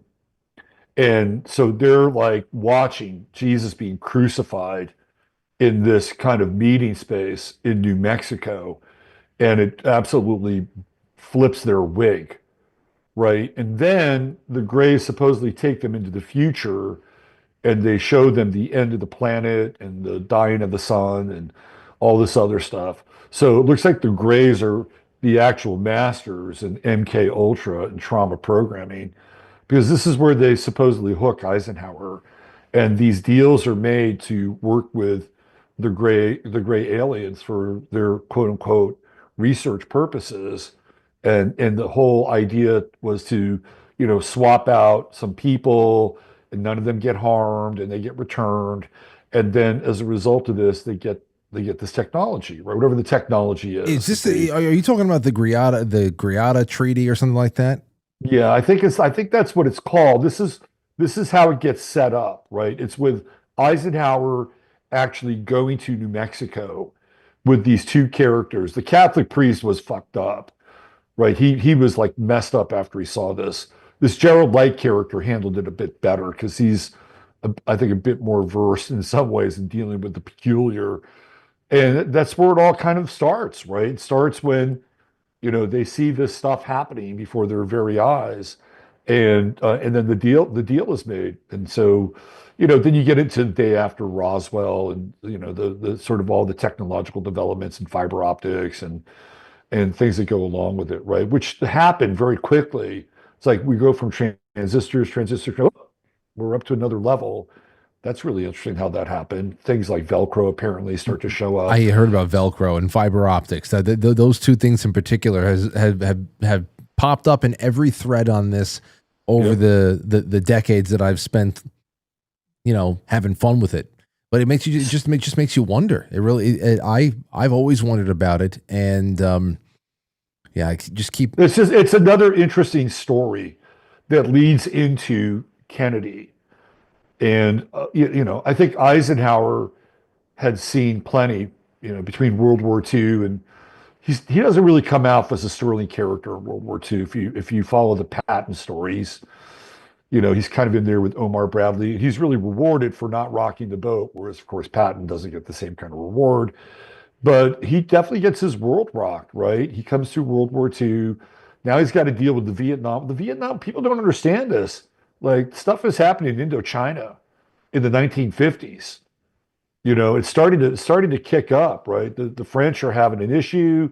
They can't handle what's going on in Vietnam. Of course, there's a ton at stake. There's this idea of communism. There's the opium trade, which you brought up. So he's got that to deal with. And then he's got this whole theoretical alien thing. He's finding out about the military-industrial complex. The OSS becomes the CIA. Now he's got to deal with that. I mean, by the time Eisenhower's done, like, he's cooked, right? He's cooked. He sticks around for a while and plays some golf, watches his kid get married to a Nixon.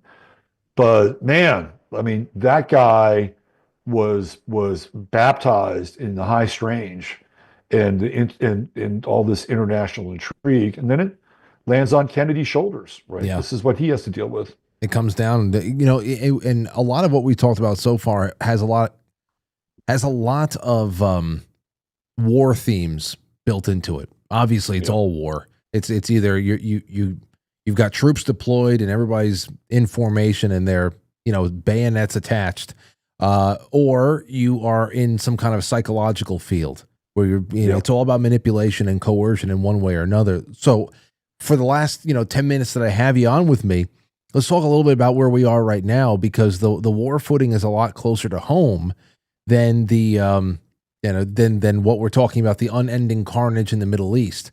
You want to talk about Yemen is now becoming a lot more relevant again, which of course is, all roads leads to Iran. And then there's Israel and Gaza and all that stuff. And then here at home, though, you got the Tesla dealerships and the Tesla owners that are being harassed. The political violence has become a staple of mainstream left-wing movements here at home.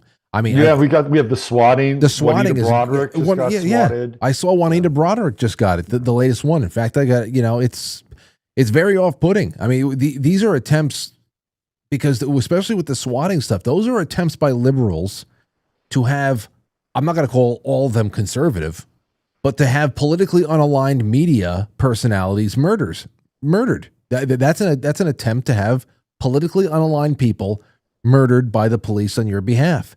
And it's infuriating because since we're dealing with sociopaths, there's really no hesitation to just make any kind of response to it, knowing who's behind all this kind of this discord in society. Everything is proof positive to them that we're living under tyranny. And that's what kills me. Let me ask you this.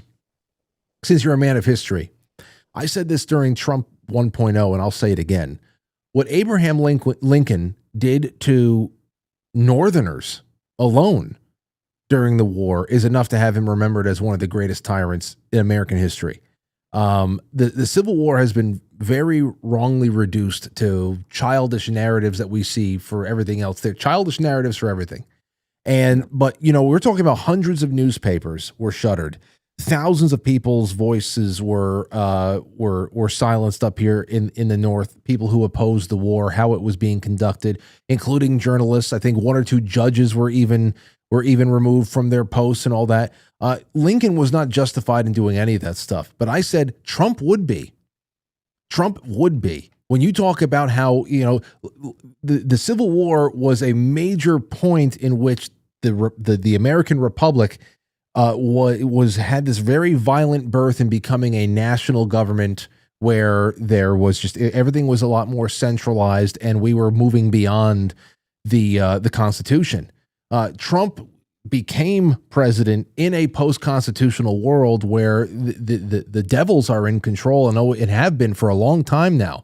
By the way, this is what I've been thinking about here too. I mean, but the way we've been set up by these psychos, whether they be spooks or bureaucrats or whatever, and their foot soldiers, is that any righteous action taken against them will now be decried as proof positive that Trump is the Hitler that they have been promising us since 2015. So it is very frustrating from a psychological standpoint when you can see all these factors coming together to really form the situation we're in right now.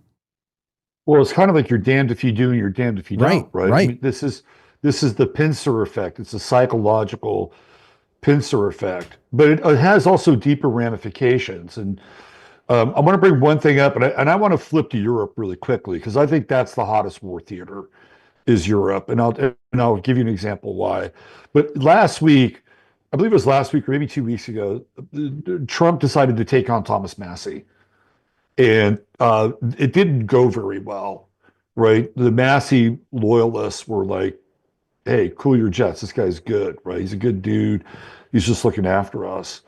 But then you have Trump loyalists like Steve Bannon, who went on full attack mode against Thomas Massie. And what Steve Bannon said was interesting.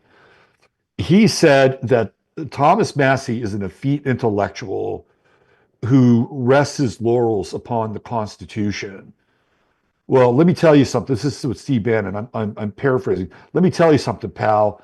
The Constitution's already been shredded. Like, it is irrelevant.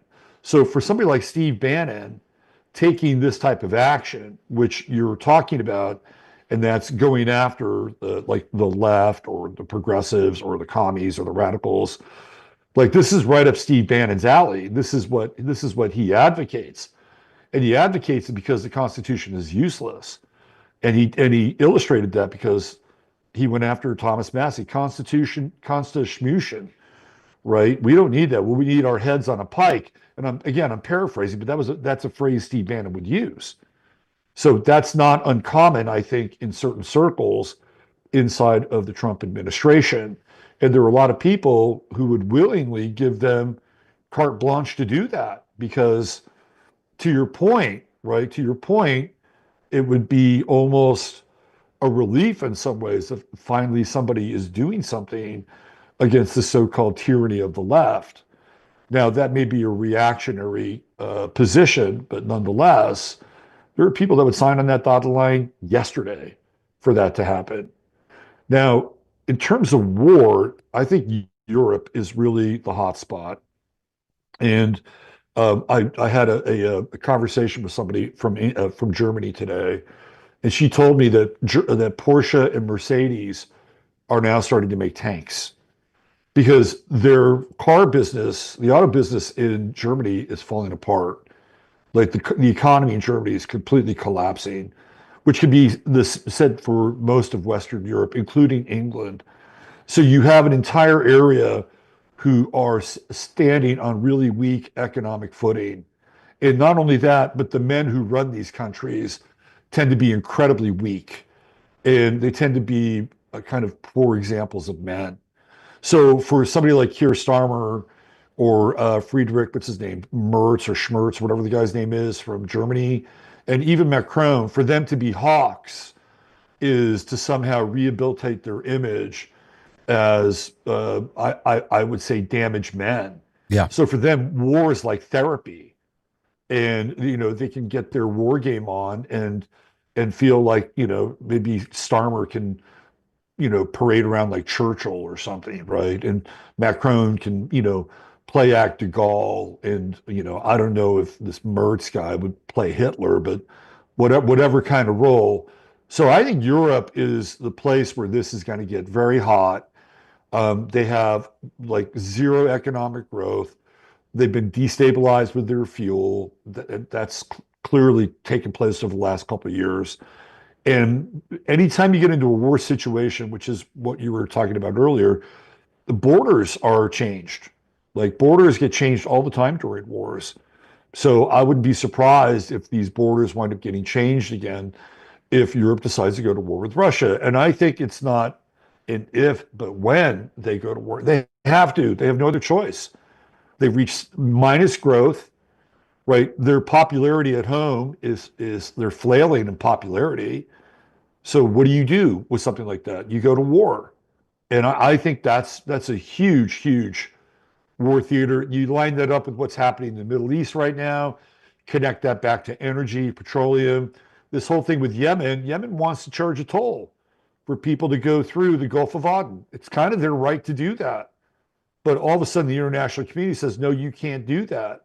Well, the nautical miles from Yemen to Djibouti is 14. That's on the other side of the Gulf of Aden. And 7 miles is theoretically, right, the kind of the border, the international border for nautical miles and a boundary for a country, could be a country. So theoretically, Yemen is within their rights to do that. But they don't want Yemen to be able to do that. They don't want Yemen to be able to have a toll like Panama or the Suez Canal. So this is a whole other discussion. But I think the two are linked up ultimately because we're dealing with energy. Like if you follow this pipeline that they want to run essentially from Syria up through Turkey, right, and into Europe, that's another part of the story because Europe needs this energy. And they want to do kind of an end around from Russia because Russia's been, basically piping it in through Nord Stream.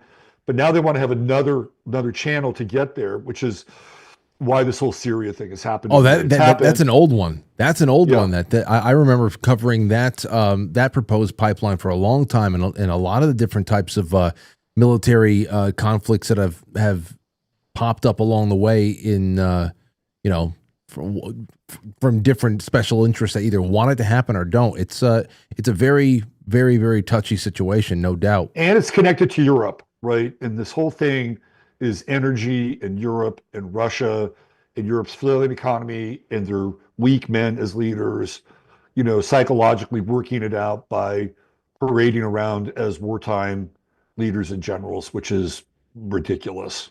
When they took that picture together after the Trump Vance Zelensky, that whole shouting match at the White House. Yeah. About a day or two afterwards is when Zelensky went and took a picture with all of the big, strong men and women of European, the European Union. And I looked at it. I said, this is the most disgraceful, pathetic looking group of death cultists that I ever, it was really like a death pact. I said, pathetic, absolutely pathetic. The most pathetic picture that could be produced in the last 10 years was that gaggle of people who were just like, okay, the United States isn't going to be a part of it. Don't worry, we're going to fight the Russians. Like, you ain't doing shit. This group is not producing shit. The only one that might even have some degree of leadership is this Meloni from Italy. But she wasn't there. She wanted nothing to do with it. She wasn't even there, right? So I'll tell you a little something about Ursula von der Leyen before we get out of here. Ursula von der Leyen's family, and this was on her Wikipedia page for a long time. I don't know if it's still there or not. If I was her, I'd scrub it. But her family was one of the largest slave traders in North America. So just wrap your head around that. We're talking what, maybe 4 or 5 generations back, right? Her family was the largest slave trader in North America. And this woman is now running the European Union. And her husband, on his side, his family was a dominant player in the silk trade, coming from China and supplying silk to Europe. So you have these two kind of longstanding bloodline families, one which specializes in essentially enslaving people, and the other sort of dominating the marketplace.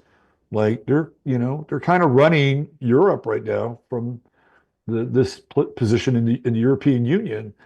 And these are the people that, it's so funny that nobody knows this, right? Like she's got this major skeleton in her closet, and you would think that it would come out, especially in our kind of DEI and racial identity centric culture that we've been, kind of baptized in, over the last 6 or 7 years. You would think it would come out, but it hasn't. And she's never apologized for her ancestors, right? You want to talk about, white privilege and white guilt. Just look at who's the head of the European Union. She's the poster girl for it. And yet we've never heard anything come out of her mouth about it. Right. So that's another weird little factoid around all of this. Yeah. There's a lot. There's a lot. I wanted to just go double check some stuff with Italy. And I know this is from the 15th. Italy does not plan to send peacekeepers to Ukraine, remains committed to effective security guarantees, though. She might have been in that picture, that EU picture in the background somewhere. But it's, again, it inspires nothing because there is no NATO without the United States. It's been a big boondoggle scam for God knows how many years, especially prior to 2022, which was so laughable how much of Europe was being provided energy by Russia. Meanwhile, they're all in a coalition to defend themselves against the people who keep the lights on. It's so ridiculous. It is really bizarre. Yeah. That is like the most paradoxical, like high strange you can think of. And this is why I say, you watch all this stuff, you wonder to what degree and to what length somebody or a group of people would go to cut their noses off in order to spite their faces. Because they're going to have to cut off a lot more than their nose if this gets pushed a little bit farther beyond, farther beyond, I should just say. Exactly. I agree. And I think based on recent history, what do we see? We just see doubling down all the time, right? Just double down. Like, oh, you're completely wrong. And here's why. I don't care. I'm going to double down. I'm going to double down. We live in the time of the double down. And people will double down all the way until they become absolutely obsolete or extinct, right? It's really bizarre to watch. Absolutely, in fact it's almost genocidal in some ways. Truly, but suicidal. Yeah, there's a term for it. It's called democide. It's when a government is engaged in the act of killing its own people. And ultimately, this is what will take place if Europe goes to war. Because the people that are going to go, the people that are going to ship out to a war with Russia through Ukraine, they're not going to be the migrants. That's not happening. No. The migrants are going to stay home, right? The migrants are going to take care of the women while the men go out and go fight for their country and their country's right to have Russian oil or gas. So that's democide in and of itself. Europe's been involved in democide for a while. I mean, ever since they started taking on, the migrant load, they're managing their population out the door.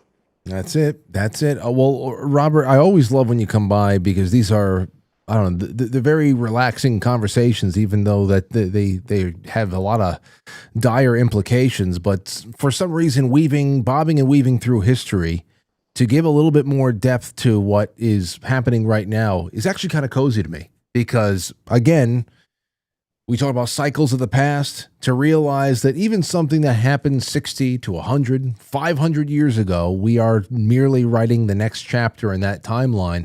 It reminds you how much skin we actually really have in the game. So I appreciate you, robertphoenix.com. I got the link in the description. When's the next time you go live and where people can find you? I know that you've been doing a lot more work on Rumble lately. Yeah, so I do a show called The Astro Weather over on YouTube at 8 a.m. and I look at what's happening astrologically that day. I take somebody that's born that day. I break down their charts called the Star of the Day. That's an hour show.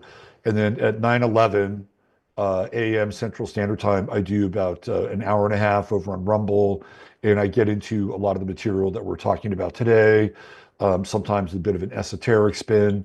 Sometimes I'm a bit humorous. Sometimes we look at things like you do with movies or something from the past. Like I looked at The Karate Kid about a week ago and I deconstructed The Karate Kid and gave it a whole different spin. So that happens over there. And then on Friday, I do the Friday Forecast over on YouTube, my same channel. And then Sunday night, I've got a long astrology show that we do on Sunday night. Well, go and check him out. Robert Phoenix, great friend of the show. Very, very entertaining. And yeah, just always a great conversation. Thanks for everything, Robert. Frank, it's always great being here with you.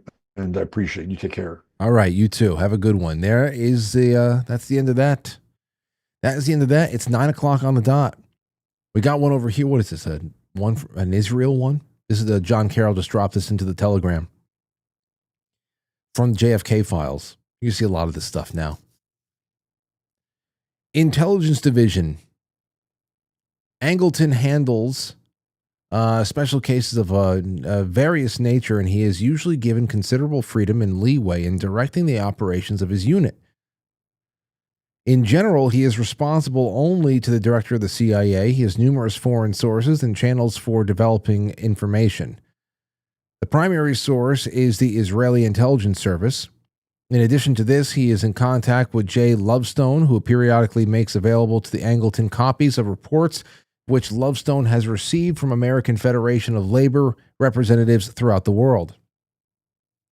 These representatives are association with the Free Trade Union Committee, which is subsidized by the CIA. Angleton also has the independent sources in the intelligence services of France, Italy, Greece, and Great Britain. On occasion, he utilizes sources in the Vatican. Some of the men under his control are in various foreign assignments in Europe and are responsible only to him. Most of them are traveling under commercial cover. As far as who Angleton is, and the larger context of this little excerpt out of the 80,000 pages, I'm sure we'll figure it all out. But, don't get too drunk, ladies and gentlemen, because there's going to be a lot of stuff thrown at you. Take it in dribs and drabs, and hopefully we will have a little bit more time to talk about this tomorrow. We got a great guest in Jane Barlow coming on tomorrow, but we should have time for calls and some other stories after the fact. And hey, listen, I know that we're not going to have Jay Gulinello on until next Friday. He's a big JFK fan. So I'm sure that we're going to have plenty to talk about over the next couple of weeks. So this will be good. A lot of good conversations to be born from that. And again, thank you all so much for hanging out with me. Let me get to the super chats real quick, make sure we're all up to date. Jay Britt says, hey, Frank, it'll be interesting to find out what's in these files. It would be even better to know what has been destroyed long ago, never been seen again. I read that before. I might as well read it again. Thank you, sir. Poso for Hope on Rumble, our lone Rumble rant, says importing slave labor for blue-collar jobs, visas for middle-class white-collar jobs, just as small business loans and grants to foreigners, 711 Duncan, gas stations, etc. Yeah, 7-Eleven. 7-Eleven, Duncan, gas stations, etc. There's a lot. There's a lot. They just want you. They limit the ways that you can be self-sufficient. And then they give you the reasons why. And they give you new enemies. They assign you enemies when it's all them. The devaluation of the dollar and the very slim prospects of being able to go out there and earn something that is respectable, doing jobs that apparently nobody wants to do anymore. So just incredible. Thank you, Chai Possum says, thanks, Frank. Thank you, everybody out there. It's been wonderful to hang out with you tonight. And we'll do it again tomorrow for the Thursday night show, Wednesday night show, 7 o'clock, right here at Studio A. Good night and be well. Oh, I'm sorry. What's going on the after hour show? The Critical Drinker, Disney cancels Snow White premiere. It's panic time. Oh, it's bad. And I love it. Couldn't have happened to better people. Timothy Gordon, death penalty. The True Catholic Stance. Tucker Carlson interviews Rick Sanchez. John Doyle. Andrew Tate and how masculinity becomes a big business. Yeah, I can't. Please. Wandering Wolf, largest megaliths in the world. Baalbek, Lebanon. Hidden reality. Here we go. JFK to 9/11. Everything is a rich man's trick. That's what's kicking. That is the tail end of tonight's after hours, ladies and gentlemen. You might want to watch it. Like I said, there's a lot of things about that I am about. I think that we can talk about it later on. But as far as everything that covers the assassination and the mechanics of the assassination, everything that went involved in it, it's really worth a listen. It really is. Completely downplays the communist threat and what is even standing behind communism. Completely downplays it. It's all about right-wing fascism in the United States, and never a real, any substantial tip of the cap to what communism actually is and why it is a threat and who was behind it. So, like I said, it's a wonderful thing to watch. It'll blow your mind, but I'm sure you'll pick up some stuff. Anyway, go enjoy that. It's on quitefrankly.tv right now, and I'll see you guys tomorrow. Become a sponsor of the show. That'd be fantastic. I don't do a good job promoting myself. So if you haven't, become a sponsor. Thank you so much. See you tomorrow. I'll catch you on the flip side. You know, Quasimodo predicted all this. Who did what? All these problems, the Middle East, the end of the world. Nostradamus. Quasimodo's the hunchback of Notre Dame. Oh, right. Nostradamus. Nostradamus and Notre Dame. It's two different things completely.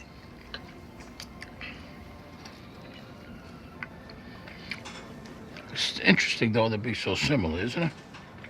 Then I always thought, okay, hunchback of Notre Dame. You also got your quarterback and your halfback of Notre Dame. One's a fucking cathedral. Obviously, I know. I'm just saying. It's interesting, the coincidence. What? You gonna tell me you never pondered that? The back thing with Notre Dame? No.